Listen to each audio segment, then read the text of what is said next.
Alors, moi, j'avoue que j'ai raté le début de l'après-midi, mais je me suis subrepticement, il y a 3/4 d'heure, posée à l'arrière de la salle, et j'ai trouvé que cette dernière discussion était vraiment intéressante parce que je trouve que ça nous renvoie profondément aussi à qu'est-ce qu'on fait et pourquoi.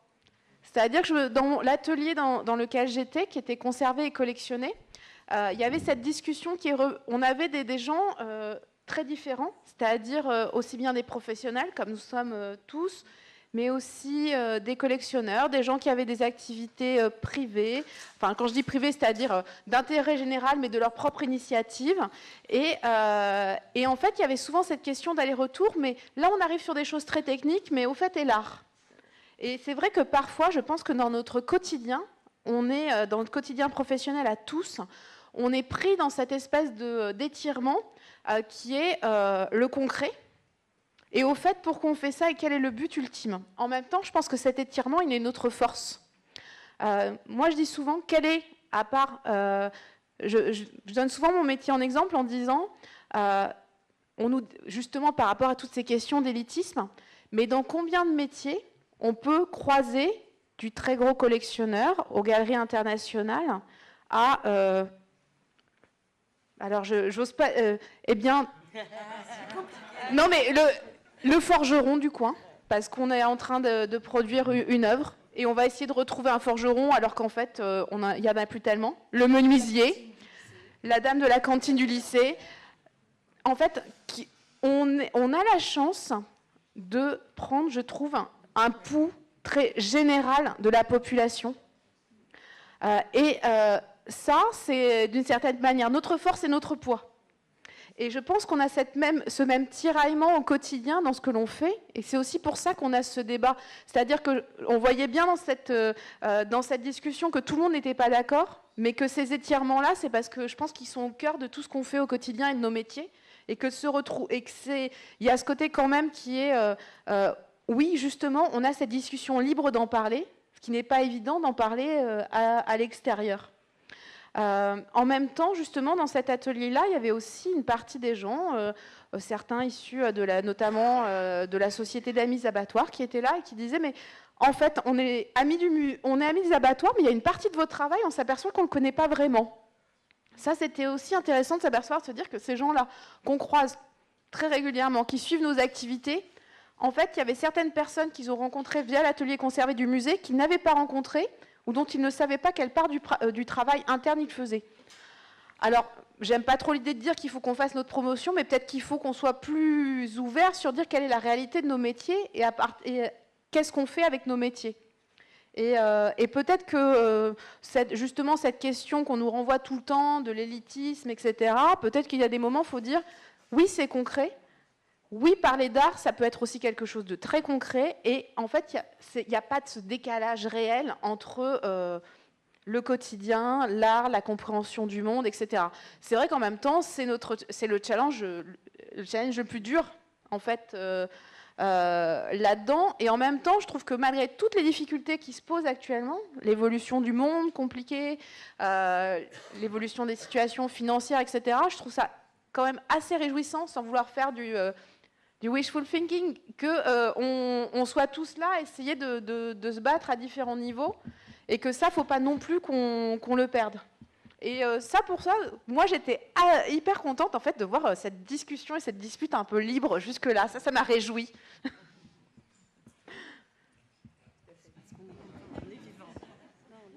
C'est parce qu'on est vivant. Même en porte Oui. Ah, quelqu'un veut bien donner un micro à Mimette? Là.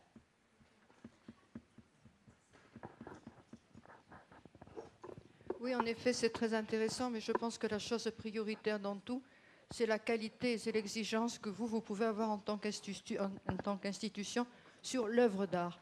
Je pense que l'exigence, elle doit être énorme. Et de ne pas rentrer dans une forme exponentielle de démocratie et de montrer tout et n'importe quoi à partir du moment où ce sont des artistes. Je pense que la sélection d'un centre d'art, c'est sa marque de fabrique et c'est une façon de nous éveiller à un type d'art et de nous obliger d'être ouverts, d'être respectueux de ce qu'on ne comprend pas, de la différence, et de rentrer dans une forme de verticalité. En revanche, il y a quelque chose de fascinant dans le musée, et que souvent certains musées ne nous permettent pas d'avoir, c'est de rentrer dans les réserves. Et je trouve que si les musées, moi en tant qu'amateur et en tant que collectionneur, je trouve que c'est toujours merveilleux de rentrer dans toutes les réserves des grands musées. Mais ce que moi j'attends d'un centre d'art et d'une formation muséologique, c'est l'exigence. C'est de nous montrer ce qu'on n'est pas capable de voir peut-être par soi-même, mais surtout, c'est là où les commissaires d'exposition sont très importants, mais c'est vraiment être exigeant et non pas commercial ou en fin de compte se laisser aller à montrer ses copains, etc. Parfois, cela arrive et c'est vraiment dommage. Alors moi, je suis tout à fait d'accord avec Mimette, et je dois dire aussi là-dessus que lorsqu'on parle de la médiation, on a beaucoup parlé de médiation, mais je trouve qu'à un moment, il faut qu'on soit capable de dire oui, on peut faire de la médiation, mais on peut aussi faire de la formation. Et moi, dans un des objectifs que j'ai, dont j'ai parlé avec beaucoup d'entre vous, c'est qu'on ait tout simplement des cours d'histoire de l'art aux abattoirs. C'est exactement cette question de l'exigence. La médiation, elle passe aussi par l'enseignement, le cours et l'histoire de l'art. Faire de l'histoire de l'art dans un musée, c'est pas tabou, ni dans un centre d'art et nulle part. Parce qu'à un moment, on finit par utiliser le mot médiation parfois pour ne plus dire on va faire de l'enseignement, de l'histoire de l'art, etc.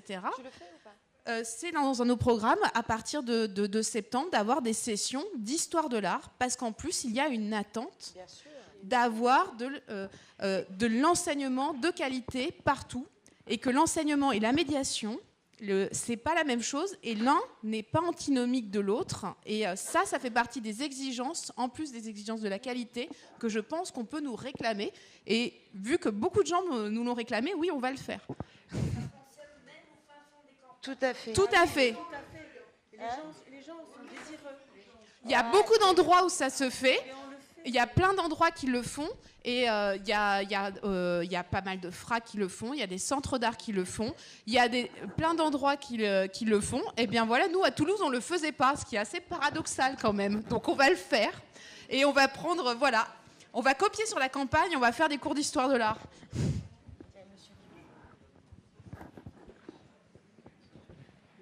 Voilà, bonjour. Je crois qu'il y a une question aussi qui me paraît importante de se poser, c'est comment le public nous regarde. Oula, mais là, c'est pas assez, là.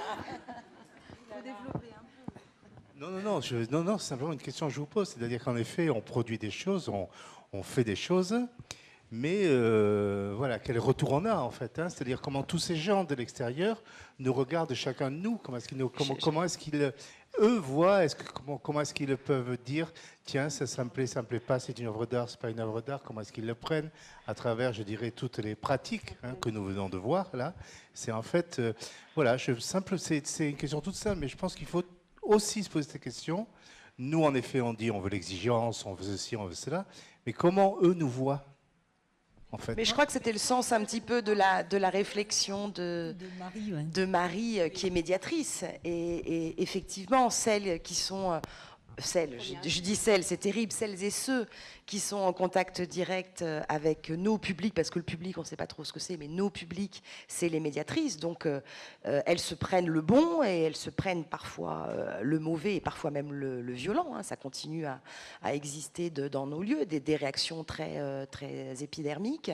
Et j'ai entendu parler dans les pays anglo-saxons, ils ont une espèce de pratique un peu plus développée sur ces questions-là. Et notamment, il y a un centre d'art à Londres qui s'appelle Chisenhale. Et une fois par an, ils organisent une sorte de petit séminaire de 2 jours avec leur public. C'est-à-dire les gens qui fréquentent régulièrement le centre d'art, qui s'inscrivent et qui font 2 jours en disant bah voilà, cette année écoulée, je suis allée voir ça, on discute, qu'est-ce qui m'a intéressé, qu'est-ce qui m'a pas intéressé, sur des histoires de jeux de rôle, d'ateliers, voilà, de discussions et d'échanges. Et ils font ça une fois par an. Et quand j'ai vu ça, je me suis dit tiens, c'est c'est une assez jolie idée. Et je retiens aussi l'idée, et donc ça, je trouve que c'est le côté extrêmement enthousiasmant des 2 jours qu'on a vécu ensemble. C'est toutes les idées, moi, à titre personnel, que ça m'a donné pour la direction de mon lieu. Mais je retiens encore l'idée de Marie, là, qui vient de parler. Marie, hein, c'est ça, hein? Oui, oui, elle vient de partir. Sur l'idée que peut-être, par rapport à notre programmation, une parole en amont de la programmation pour embarquer les gens avec nous. Par exemple, dans le spectacle vivant, ils font ça. Ils font des présentations de programmation où finalement, c'est la personnalité, le commissaire d'expo, le directeur de l'institution qui vient, qui présente.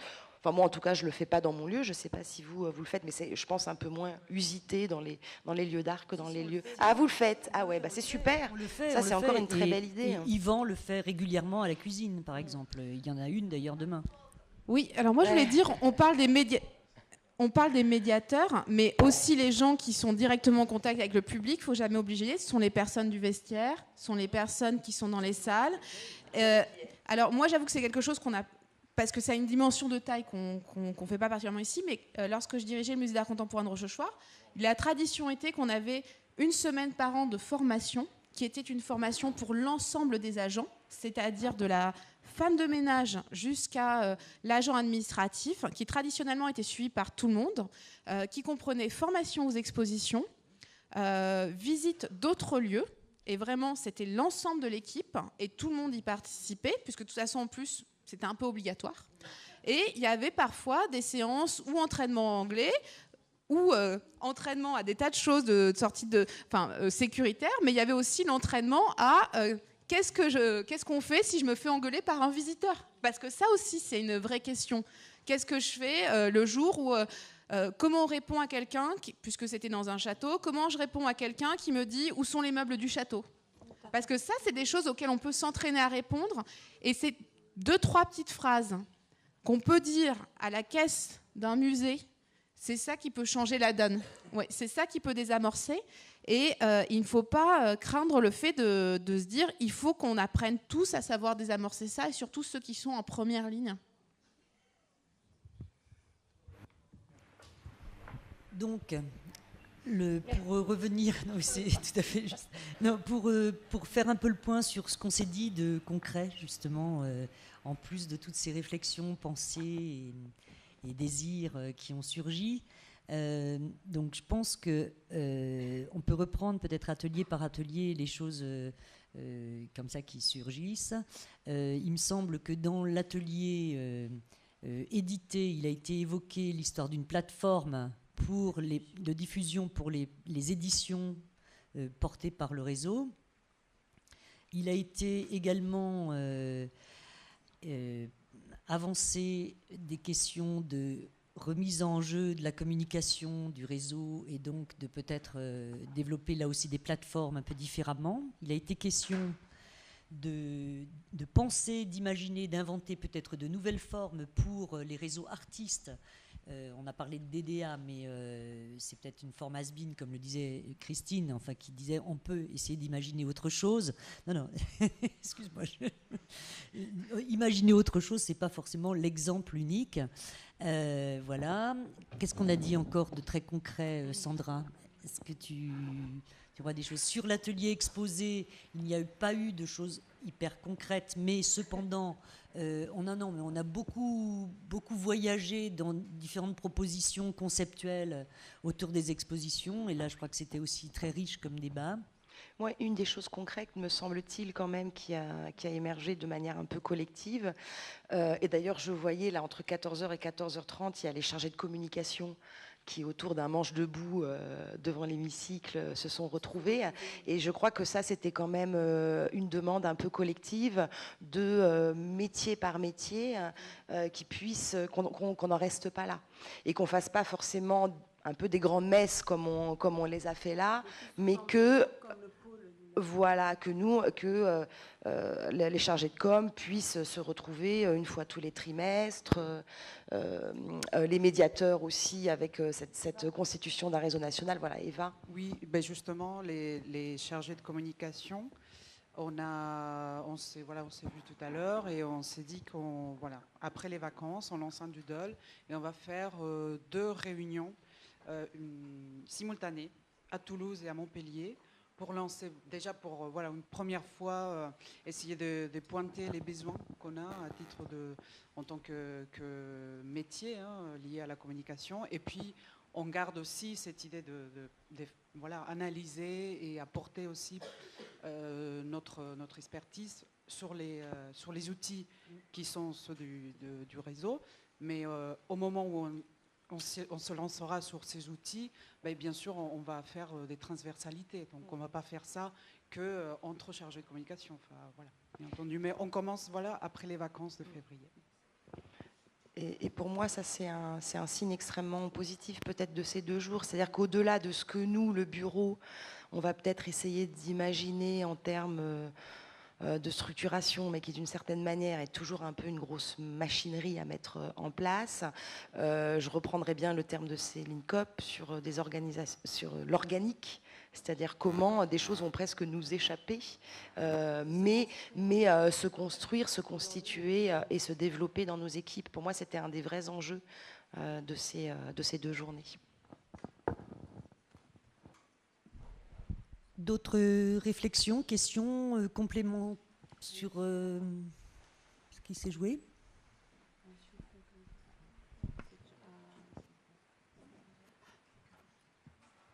Oui, il y avait une question. Bonjour, Volet Cussan de Mixer Méris et La Frappe. Il y avait une question qui était essentielle au sein de l'atelier Produire, qui était la question de l'économie de l'artiste et comment, au-delà de l'économie de l'œuvre, on pensait bel et bien dans la grande pluralité que nous représentons. Parce que moi, je suis toujours gêné, je suis désolé, encore une fois, Réseau Air de Midi, c'est formidable, la manière dont vous allez continuer à travailler, c'est formidable, mais pensez que vous n'êtes pas les seuls constitutifs du champ de l'art contemporain en Occitanie, et qu'il va être très important, effectivement, de s'ouvrir. Alors, je ne sais pas si c'est le réseau qui va devoir s'ouvrir et intégrer tout le monde, ouvrir grand ses bras, ou si c'est des espaces de concertation et de travail commun qui vont devoir se mettre en place, et très volontiers, et avec beaucoup d'envie. Mais voilà, c'était juste pour dire ça, et l'économie de l'artiste à travers nos différentes expériences, nos différents lieux, nos différentes manières d'appréhender les droits culturels, où il faudrait qu'on évite d'être caricatural en la matière. Ce sera la meilleure manière d'en faire quelque chose d'intéressant.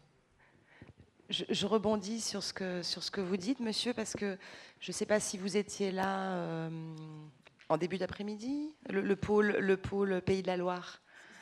Ce matin. Moi, j'ai trouvé ça assez intéressant, le fait que dans leur pôle, donc dans leur réseau, il y a à la fois les structures, mais il y a aussi les artistes.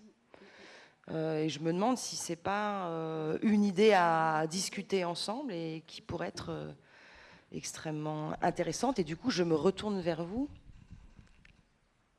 pour avoir votre sentiment sur ce sujet. Je pense qu'il y a des artistes et il y a des lieux portés par des artistes et que c'est l'ensemble de ces choses-là qui sont aussi des parties constitutives de l'écosystème. Parlons d'un écosystème dans son ampleur, dans sa multiplicité et dans sa richesse du coup et ses fragilités parfois communes, et quel que soit le degré des lieux en question, qu'ils soient apparemment bien financés ou pas. D'ailleurs, on sait très bien que l'économie des arts visuels reste très précaire et qu'il y a peut-être un discours commun du coup à construire à cet endroit-là, pour pouvoir aller plus loin sur ces financements et ces modalités de financement sur ce champ-là, y compris au niveau des politiques. Parce qu'on sait bien qu'on est souvent le vilain petit canard, après avec toutes les complexités de l'économie du muséal, du patrimonial, qui bien souvent se font confusion. Mais on est quand même le vilain petit canard, les arts visuels, des arts en général, en termes de financement. Donc est-ce qu'à un moment donné, il n'y a pas une décomplexification à faire à cet endroit-là et d'y aller plus fort, mais peut-être plus ensemble aussi, quoi. Et donc volontiers à suivre. Moi, j'ai trouvé ces journées absolument passionnantes, parce que je ne fais pas partie tout à fait encore de ce milieu-là, mais j'ai été un petit peu étonné qu'en parlant d'écosystème de l'art, on n'ait pas quasiment parlé des galeries d'art. Et on l'a évoqué, alors on parle surtout de leur disparition, mais bon, quand même, avant qu'elles aient totalement disparu ou migré à Paris, ça aurait été peut-être intéressant d'en parler. Alors, sachez qu'à ce moment-là, essayez de vous renseigner sur l'atelier collectionner et conserver, parce que l'atelier collectionner et conserver a énormément parlé du rapport entre le collectionneur, les collections publiques, les collections privées, les galeries et la circulation des galeries, notamment quand elles sont en région et lorsqu'elles sont à Paris. Donc c'est un point qui a vraiment été abordé très longuement dans cet atelier. Hélas, c'est l'avantage et le regret de ces journées, c'est qu'on ne peut pas assister à tous les ateliers, mais en tout cas dans cet atelier, ça a été beaucoup évoqué. Oui, alors moi j'ai participé effectivement, peut-être à tort, mais en fait je ne regrette pas du tout à l'atelier exposé, qui était absolument formidable, vraiment. Mais au moment de la restitution des ateliers, on n'en a pas parlé. Je veux dire qu'il y a eu quelques personnes qui ont parlé entre eux apparemment de galeries. De manière publique dans un atelier. Oui, de manière publique dans un atelier, mais au moment de la restitution et au moment des questions d'écosystème, de autres, ça n'a pas été évoqué. Alors je ne veux pas me centrer sur moi, ce que je veux faire plus tard. Mais... Les synthèses sont des synthèses comme elles peuvent être. Donc aussi, effectivement, j'ai mal entendu et j'ai raté quelque chose. Monsieur, au niveau des galeries d'art, alors ce qui est le plus important, c'est d'aimer l'art et respecter l'art contemporain et permettre à une ville de pouvoir aimer l'art et avoir des galeries. Malheureusement, aujourd'hui, nous n'avons aucune galerie d'art contemporain capable de montrer des artistes avec des valeurs internationales comme on a eu par le passé. Mais pourquoi? Parce qu'en fin de compte, le public toulousain n'est pas un public qui est un amateur d'art contemporain. Mais pourquoi? Parce que les politiques n'ont jamais respecté la conception de l'œuvre d'art. Il faut savoir quand même qu'à Toulouse, il y a 25 ans, quand il y avait Dominique Baudis qui était ministre de la ville, on avait eu la possibilité d'avoir, c'était un, mon Dieu, ce mur, Sol Lewitt qui avait offert un mur à la ville de Toulouse. Des riverains se sont révoltés sur la qualité et M. Baudis a bafouillé quelque chose dessus et nous a mis des gargouilles. Bon, à partir de ce moment-là, il faut savoir que l'art contemporain n'a jamais été à la place qu'il aurait dû avoir. Et que nous avions à l'époque 2-3 galeries d'art qui étaient extraordinaires. Moi qui m'a permis d'ouvrir et de comprendre des artistes il y a 25 ans, il y a 30 ans, qui sont maintenant des artistes d'un renom international. Mais ces artistes comme Solertis, comme il y avait Proté, etc., ont disparu. Mais pourquoi? Parce que vous, les Toulousains, et nous, les Toulousains, nous n'étions pas capables d'aimer et de vouloir soutenir ces artistes. Mais c'est là où c'est...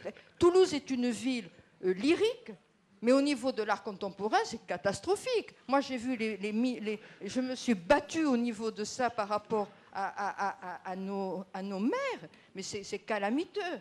Ils se demandaient pourquoi, à l'époque, on a Moretti quand même. Il ne faut pas l'oublier. Moretti, ça a coûté à l'époque 800 000 francs. Mais qui est Moretti? C'est nul, je m'excuse. Enfin, il faut pas. Non, je m'excuse. Enfin, à un moment donné, c'est là où je parle qu'il faut avoir une exigence. Une exigence et pouvoir. Ils ont dépensé nos deniers publics. Alors, c'est vrai que le plus important, c'est le galeriste. Et le galeriste à Toulouse, il n'a jamais été soutenu par les Toulousains qui n'ont jamais acheté. Pourquoi? Parce que c'est un esprit très bourgeois, très conservateur et qui ne supporte pas d'être mis en danger par une œuvre contemporaine. Alors, bon, je voulais parler de quelque chose, mais d'abord, je vais répondre à ça. Effectivement, on regrette l'absence de galeries, et il y a eu d'excellentes galeries ici. Et c'est vrai que, oui, comme je faisais la blague pendant que vous parliez, le Toulousain est un peu le singe, celui qui se cache les yeux. Donc voilà. Donc il a de meilleures oreilles, et c'est pour ça qu'il va au Capitole qu'un meilleur regard. Bon, mais ça, il y a du boulot, et ça fait un moment qu'on est très nombreux à travailler là-dessus. Et sachez aussi que dans les autres lieux, qui ne sont pas des galeries, on travaille auprès des artistes sur la durée. Moi, ça fait 20 ans que j'ai animé 2 artistes Run Space. L'année dernière, à Venise, il y avait 2 pavillons avec des artistes qui étaient passés chez nous à lieu commun, que ce soit le québécois et le français avec Céleste Boursier-Mougenot, et d'autres artistes voilà, qui venaient de Shanghai, qui étaient dans d'autres lieux de la Biennale. Je ne veux pas justifier la qualité de mon regard, mais parfois je suis un peu obligé de rappeler ce qu'on peut faire ou pas. Voilà. Mais bon, là n'est pas la question. Et quant à l'atelier produire, comme le disait Joël, effectivement de la fragilité de l'économie des artistes, et cette fragilité, elle est aussi due au fait du manque cruel de lieux de travail, d'espaces de travail. Là aussi, toutes ces choses-là évoluent. L'atelier, lorsqu'on parle aujourd'hui de l'atelier, on n'est plus dans la mythologie de l'atelier romantique, de l'artiste sous sa mansarde, etc., etc. On est dans des choses très concrètes et réalistes, d'artistes qui se prennent en main et de leur propre initiative, de leur propre denier, comme IPN par exemple, que je salue avec énormément de respect et d'admiration. Voilà, on se prend en main, on crée ses propres outils et on soutient une scène. Et je pense qu'à l'échelle de cette nouvelle région, un des enjeux, qui est celui de la Seine, alors il y a la question du territoire, le territoire se traverse, on peut y rester, on peut le quitter, y revenir, mais il faut des endroits où ça puisse faire monter. Voilà, la question du lieu est très importante et la question du lieu de travail. L'atelier, c'est aussi un espace de transmission entre artistes, mais il est aussi traversé par les commissaires, par les critiques, etc. Et c'est un lieu de formation permanente et de transmission horizontale. Et c'est un super atelier, l'atelier produire. Je remercie encore tous les participants. Voilà. Et les 2 journées étaient très bien aussi. Merci. Merci à tous. Mais bravo Manu.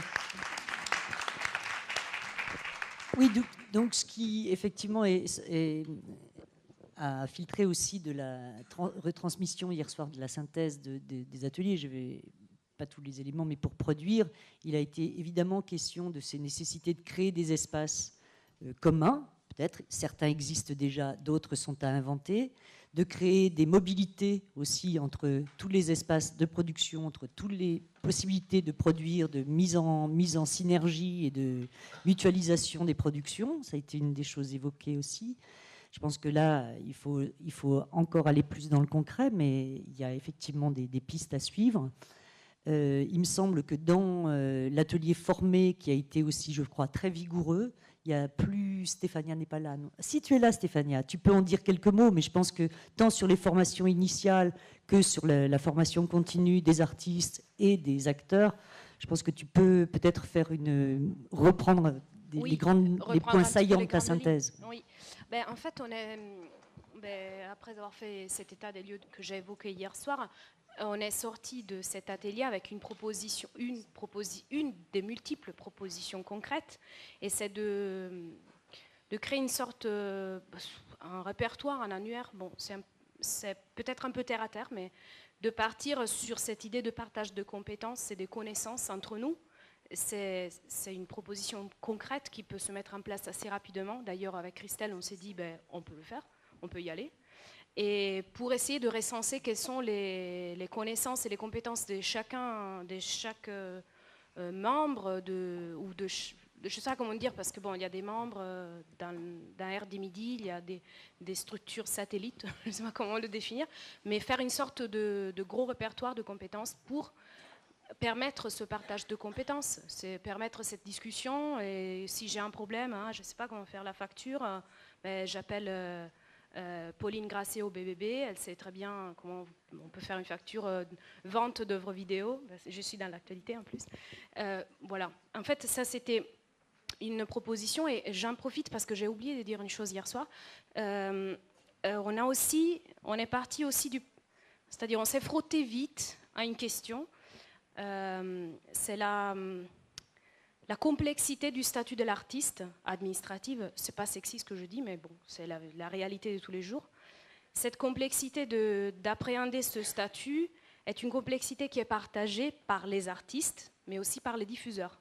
C'est pour ça que c'est intéressant de mettre en place ce système d'échange entre nous, parce que ça permet de faire avancer les choses et de ne pas rester des jours et des jours sur des questions administrative, franchement pas très intéressante. Bon, après, moi, je ne suis pas administratrice, donc pour moi, c'est pas intéressant. Et de pouvoir avancer plus rapidement sur des choses plus intéressantes. Voilà.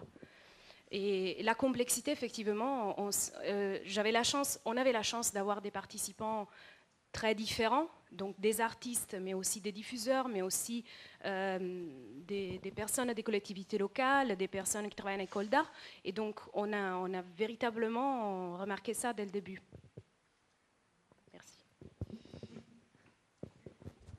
En fait, je me disais aussi dans nos ateliers, on a fait très attention à avoir à chaque fois un artiste. Ce qui est très compliqué, c'est parfois d'avoir un élu, un politique, etc. Mais je me dis, peut-être que l'étape suivante, ce serait d'avoir un élu, ou en tout cas un représentant peut-être des collectivités, des directions administratives, d'affaires culturelles dans chacun de nos ateliers. Moi, je me dis que ce serait une piste pour une prochaine fois, parce que je pense que c'est important aussi que tout ce qu'on dise là, ce que je trouve très bien, c'est qu'on est très libre, mais que d'une certaine manière aussi, on arrive à expliquer ce qu'on fait réellement à tout le monde. Et ça, peut-être que ça passe aussi par le biais des métiers concrets, plutôt que par les grands, on va dire les très grands rassemblements. Alors, tant qu'à inviter des gens, je pense que l'éducation nationale, si on la conviait aussi, ce serait vraiment très intéressant. Parce que dans le... Non, il ne faut pas ? Non, ce n'est pas un combat perdu d'avance, parce que je pense que quand on parle de médiation, on parle d'éducation. Quand on parle d'éducation, on peut être dans le champ de l'éducation nationale, et que du coup, l'étude de l'histoire de l'art, ça passe aussi à l'école. Ça fait partie des programmes, et que si on veut être un jour, peut-être être dans une évolution de notre façon d'être vu, il faut que l'éducation soit là, et soit toujours là, du début jusqu'à la fin du temps scolaire. Ça, je pense que moi, j'en suis persuadée. Et si on ne les convie pas non plus à venir nous entendre, à entendre nos convictions et nos passions, ils marcheront moins avec nous, et ça passe par là, je pense. Je suis tout à fait d'accord. Oui, d'autant que ce sont des gens qui bénéficient des services que nous offrons de manière constante et grandement. Et qui sont souvent tout à fait démunis face à nos discours, mais qui en ont envie, qui sont passionnés, qui ont du désir. Et juste une chose, monsieur, par rapport aux galeries, c'est pour vous dire que par rapport au territoire... comment ? Bon, mais par rapport aux galeries, juste d'un point de vue de placement de territoire, c'est que, par exemple, sur la région toulousaine, il y a peu de galeries, effectivement. Il n'y en a pas, voilà, il n'y en a pas. En revanche, il y a beaucoup de centres d'art, voilà. Donc la région s'étant agrandie, comme vous avez pu vous en rendre compte, qu'on est passé sur une région Occitanie. En revanche, à Montpellier, il y a une vivacité, il y a la réalité de galeries, il y a pas mal de galeries, avec une... Alors, peut-être qu'il y en a plus qu'à Toulouse. Associative, mais j'aurais trouvé ça ennuyeux de ne pas du tout en parler. Voilà. On veut bien les accueillir. Alors, pour faire... c'est une idée qui vient en marchant, mais à la Grainerie à Toulouse, ils se sont associés sur des rencontres professionnelles avec la revue Nectar, qui est une nouvelle revue sur les enjeux culturels et les politiques culturelles. Et du coup, je trouvais ça intéressant, simplement pour faire chambre d'écho réflexive et communicante à une rencontre, de pouvoir s'associer à un support médiatique, qui peut être papier, mais autre, sur des journées pro. Ça pourrait être une manière de communiquer en amont, et puis de rendre compte ensuite, et puis d'avoir un lieu de croisement où on permet de croiser d'autres perspectives, d'autres domaines, le spectacle vivant, des scientifiques, l'éducation nationale, pourquoi pas. Mais bon, voilà, les médias sont aussi des chambres d'écho qui peuvent être intéressantes pour réfléchir et recommuniquer ce qu'on fait après. Moi, j'ai une autre remarque par rapport à ça, qui va peut-être d'ailleurs aller en direction des représentants de la DRAC, c'est que j'entends toujours que le saut d'avis qu'on est en train de lancer se fait sur les schémas qui ont été lancés pour les musiques actuelles. Et en même temps, tout le monde me dit toujours ça, mais ne m'explique pas quels ont été les résultats de ces schémas musicaux sur lesquels on nous dit de nous appuyer. Ça, justement, j'ai trouvé ça toujours assez paradoxal qu'on nous dise « appuyez-vous sur ces schémas pour construire les vôtres ». En quoi, concrètement, le lancement de ces schémas, à quoi ont-ils abouti ?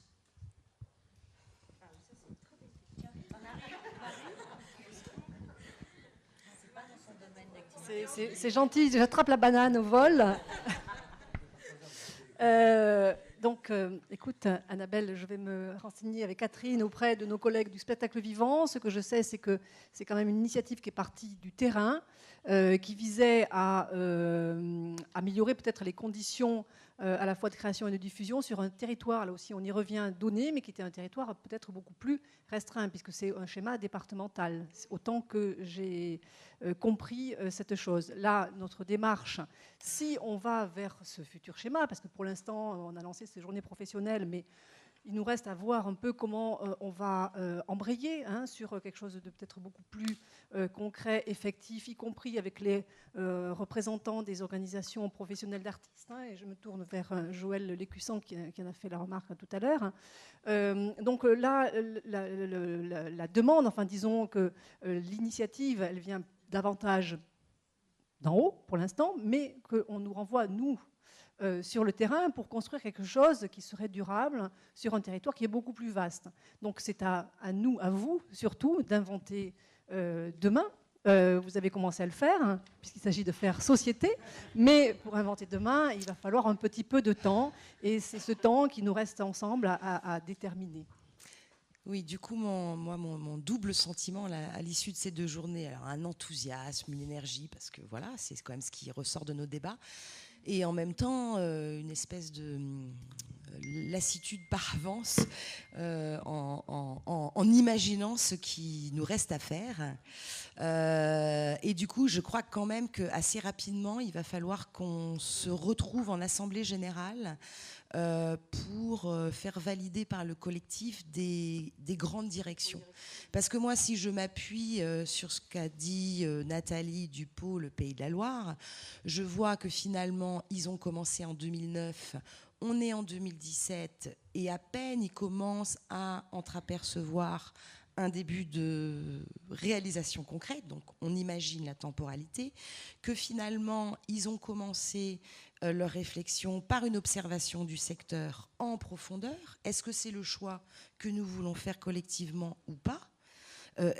Finalement, quelle temporalité on se donne, pour quel objectif, ou est-ce que finalement on se dit utilisons cette organique, ce désir qu'on a senti poindre là dans les 2 jours, et essayons peut-être des formats plus modestes, mais qui, pourquoi pas, en seront tout aussi efficaces.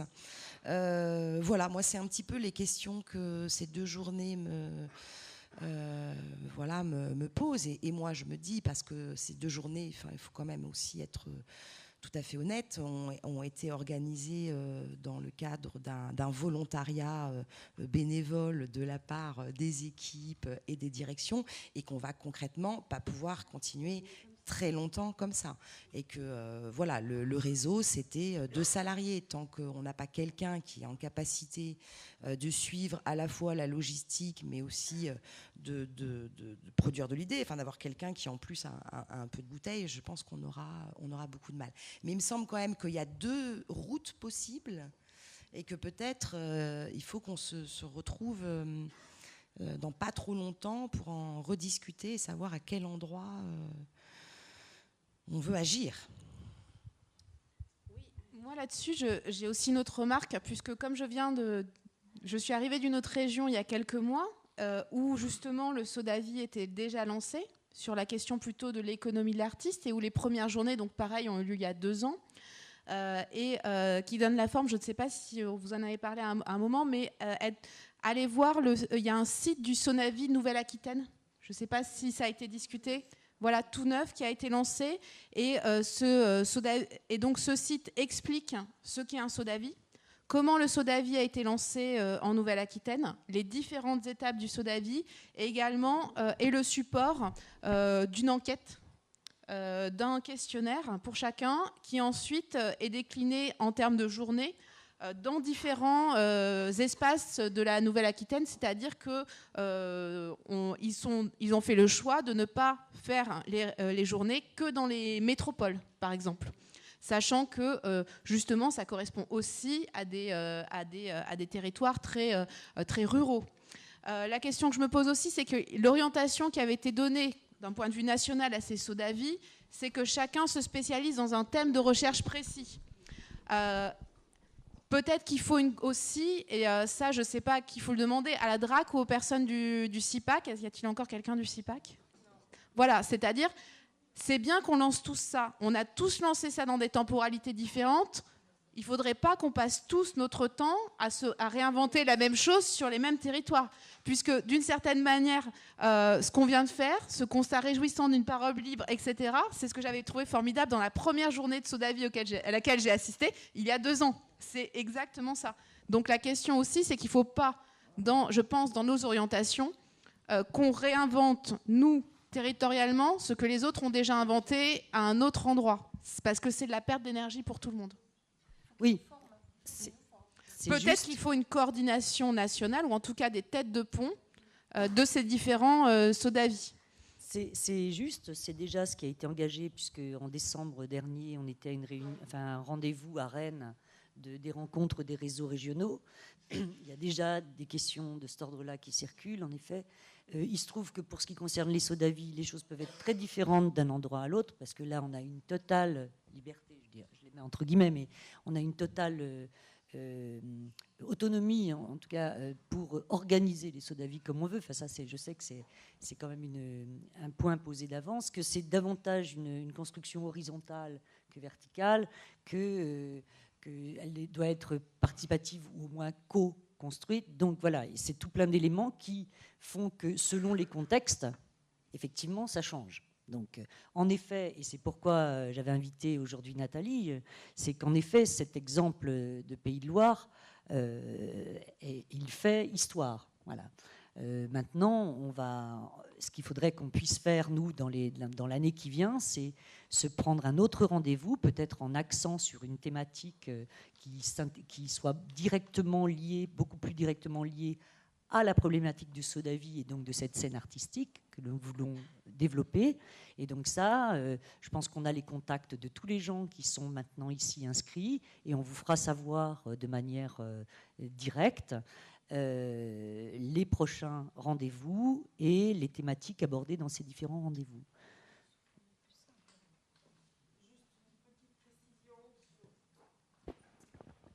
Sur saut d'avis ou pas saut d'avis, les sauts d'avis doivent être construits ou co-construits avec les collectivités territoriales. Donc à ce jour, pour la région Occitanie, nous n'avons pas de réponse des collectivités territoriales sur leur accompagnement dans ce saut d'avis.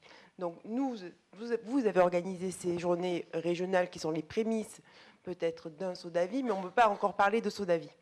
Voilà. Donc. La question justement de ce qui est à venir, c'est allons-nous vers un saut d'avis ? Si oui, avec quels moyens et avec quel objectif ? Et comment ? Et avons-nous besoin d'y aller ou pas ? Ma réponse est ouverte et ne dit pas ni oui, ni non, mais c'est une vraie question. Et là-dessus, oui, il faut qu'il y ait une décision régionale et de l'État également. Vous avez entendu Laurent Roturier qui est venu ce matin. Je pense que dans sa bouche, les choses sont assez claires. Maintenant, comme vient de le dire Catherine, nous ne sommes pas seuls et nous prendrons le temps qu'il faudra, mais pas trop non plus.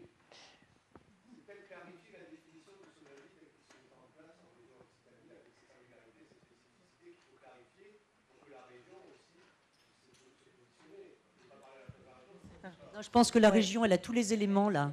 Je crois. Oui. Maintenant. Enfin, je ne sais pas, les conseillères mission région sont là dans la salle. Je pense que ça a été fait à plusieurs reprises. On a effectivement quand même posé des tas de choses. Je vais te passer la parole, Nathalie, mais voilà, pour dire que la région a toutes les cartes. Elle a juste c'est un peu complexe pour la région, je crois, en ce moment.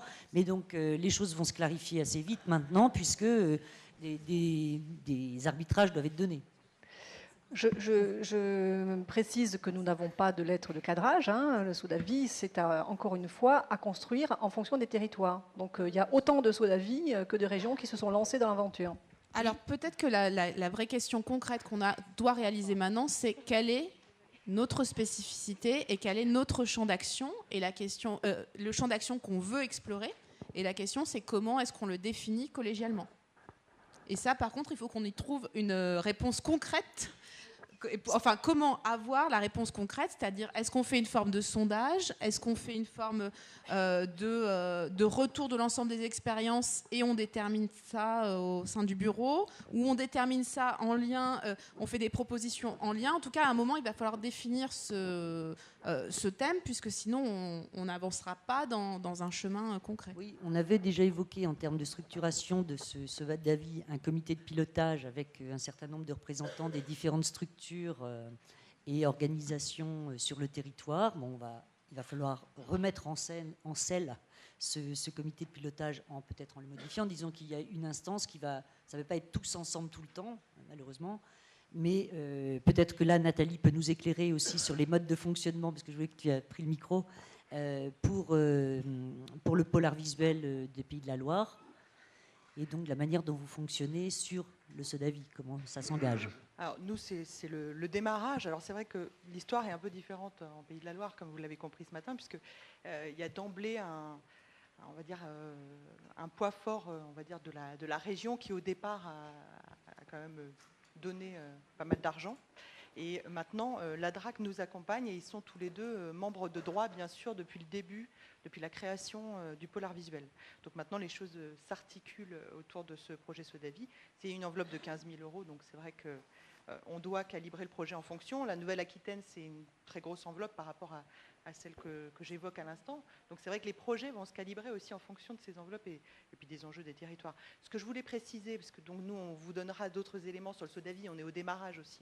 On est en train de vraiment travailler sur notre méthodologie, sur vraiment les choses sur lesquelles on va avancer, mais ce sera du 2017, c'est sûr. Sur tout le développement de ce SODAVI. Je voulais préciser qu'à l'issue des journées à Rennes de rencontres interréseaux, le CIPAC a proposé, parce qu'il y avait vraiment énormément de questions justement sur la mutualisation d'outils, la mutualisation de données sur ces SODAVI, de méthodologie, et toutes ces questions-là qui se posent, le CIPAC a proposé de faire un peu plateforme ressources sur ces questions, et ils réunissent un certain nombre de documents des uns et des autres à ce sujet. J'ai été interrogée il n'y a pas longtemps, on a donné nos questionnaires pour un réseau, nos questionnaires de l'OPP pour un réseau, voilà, des choses de ce type-là, qui peuvent tout à fait se partager. Donc voilà, je pense qu'on aura d'autres occasions dans l'année d'en discuter et puis de se coordonner entre porteurs de SODAVI sur ces sujets. Ouais. Merci Nathalie. Bon, je vois Thibaut qui s'inquiète là. Je pense qu'on va devoir clore. Donc je voudrais inviter Pierre Espluglas-Labattu pour peut-être une courte conclusion. Ou... Non, moi je ne peux que répéter ce que je vous ai dit hier. Le développement de l'art contemporain au niveau régional dépend avant tout naturellement de la région. Et donc, je suis en attente, comme interlocuteur privilégié finalement, en tant que président des abattoirs, de ce que veut la région. C'est aussi simple que cela. Et la fin des échanges que j'ai pu entendre confirme un petit peu cette tendance que, également, la DRAC, l'État, était en attente de la définition de ce que veut la région en matière d'art contemporain. Je ne crois pas trahir la fin des échanges que j'ai entendus.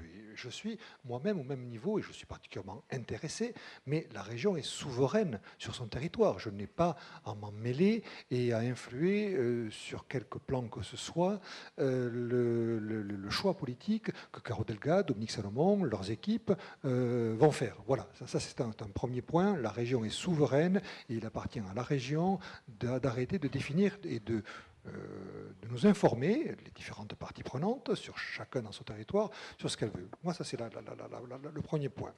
Le deuxième point, je suis arrivé à la fin d'un échange où, justement, était en train un petit peu de se passer ce que je redoutais hier. C'est-à-dire, lorsque je suis arrivé, j'ai entendu « Oui, mais à Montpellier, il y a ça. Oui, mais à Toulouse, on n'a pas ça. » Et c'est précisément, à mon avis, ce qu'il faut éviter. C'est-à-dire que si on se se fixe par rapport à un paradigme qui est de se comparer en permanence, de se concurrencer, d'être en compétition entre les deux territoires, ex-Languedoc-Roussillon, ex-Midi-Pyrénées, ou les deux villes, des métropoles, Toulouse et Montpellier, moi je crains qu'on ne s'en sorte pas, que ça soit sans fin. Moi je pense que c'est précisément ce qu'il faut éviter, et j'insiste, bon, ce que j'ai entendu est très parcellaire, donc peut-être que mon analyse ne correspond pas à la teneur, à la réalité de ces échanges, donc vraiment, on me dit, bon, tant mieux, non, parfait, c'est parfait, c'est parfait. Alors, si je tombe à côté de la plaque, c'est parfait. Tant mieux. Non, mais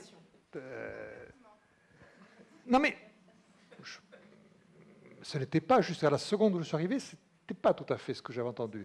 Et ce d'autant plus que ce que je voulais dire et que j'ai oublié de dire hier, j'en ai déjà parlé d'ailleurs avec Annabelle, la métropole de Toulouse et la métropole de Montpellier, au-delà d'ailleurs des clivages politiques et majoritaires, ont signé un accord de partenariat.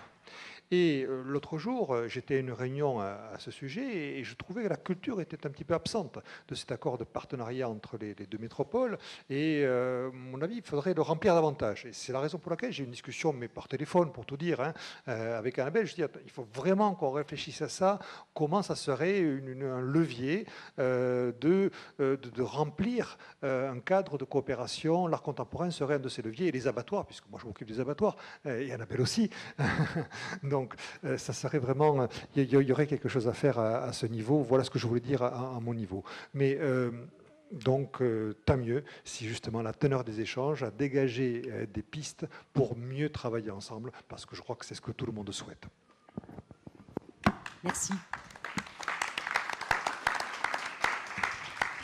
Et en termes de coopération, donc je vous rappelle pour ceux qui sont encore parmi nous, c'est qu'à partir de 18h, mais vous pouvez rentrer peut-être un peu en avance, vous pouvez assister à un autre exemple de coopération, c'est la coopération donc, entre les abattoirs et le Centre Pompidou pour les 40 ans du Centre Pompidou. Mais ce n'est pas une collaboration exclusive des abattoirs, c'est une collaboration nationale, 40 villes pour les 40 ans du Centre Pompidou. Et nous-mêmes, dans le cadre de cette coopération, par exemple, nous coopérons avec Martine Michard et la Maison des Arts Centre Georges Pompidou et le SIAM de Toulouse autour d'un projet qui s'appelle Espèces d'objets. Et voilà, c'est-à-dire que ça, c'est un exemple de coopération qui est nationale, qui est aussi territoriale, locale, même si j'aime pas toujours ces expressions.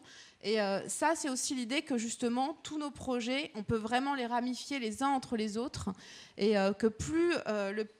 que justement sur cette question de la coopération, en fait, plus le public a d'offres, plus le public vient. Ça, je pense que c'est ça aussi sur lequel il est important de conclure. Et donc, je vous invite tous à venir voir les expositions après ces journées de discussion dans des salles et dans des auditoriums, maintenant à l'art de manière concrète. Et merci beaucoup à Martine qui préside Air de Midi pour tout le temps qu'elle a passé, tout le travail qu'elle a passé autour de l'organisation de ces 2 journées. Merci beaucoup, Martine.